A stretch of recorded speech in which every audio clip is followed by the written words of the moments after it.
ఎవరికైనా బొట్టు పెట్టేటప్పుడు ఈ ఫింగర్తోనే పెట్టాలి. ఇంకే ఫింగర్తో పెట్టినా వాళ్ళ కర్మలు యాడ్ ఆన్ అయిపోతాయి.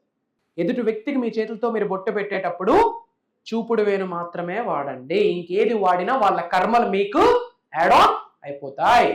అమ్మవారి యొక్క బీజ మంత్రం ఇవ్వన అష్టైశ్వర్యాల భోగభాగ్యాలు సిరి సంపదలు గృహంలో వచ్చి కూర్చుంటే ఓం హ్రీం ధూం దుర్గాయే నమః. వన్ ఆఫ్ ద పవర్ఫుల్ అమ్మవారి యొక్క బీజ మంత్రం. Adishakti, Parashakti, Srishakti, highest energy. అమ్మవారు వచ్చి అలా నిల్చుంటారు మీకు రక్షణ కవచంలో. ఓం హ్రీం ధూం దుర్గాయే నమః. నా వీడియో ఏది చూసినా మంత్ర తర్వాతే వీడియో స్టార్ట్ అవుతుంది. ఓం హ్రీం ధూం దుర్గాయే నమః.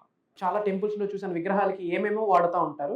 బట్ అది రైట్ వే కాదు యాజ్ పర్ సనాతన ధర్మం. ఎందుకు అంటే పంచభూతాలు చేతిలో ఉన్నాయి. పంచభూతాలు చేతిలో 5 ఫింగర్స్ పంచభూతాలకి సంకేతం. ఏప్రిల్ 1వ తారీఖు నుండి ఏప్రిల్ 7వ తారీఖు వరకు ఆన్లైన్ జూమ్ కాల్స్ మార్నింగ్ 5:45 నుండి మార్నింగ్ 7:30 వరకు. ఈ 7 రోజులు కూడా క్లాసెస్ రికార్డ్ అవుతుంది. అటెండ్ అయిన వాళ్ళకి లైఫ్ లాంగ్ యాక్సెస్ ఇస్తున్నాం. పేదవాడుగానే జీవితాంతం గడపాలని భగవద్గీతలో గానీ, బైబుల్లో గానీ, ఖురాన్లో గానీ రాసి లేదు. అంత దరిద్రంగానే బతకాలి అంటే మనిషి జన్మ ఇంకేంది.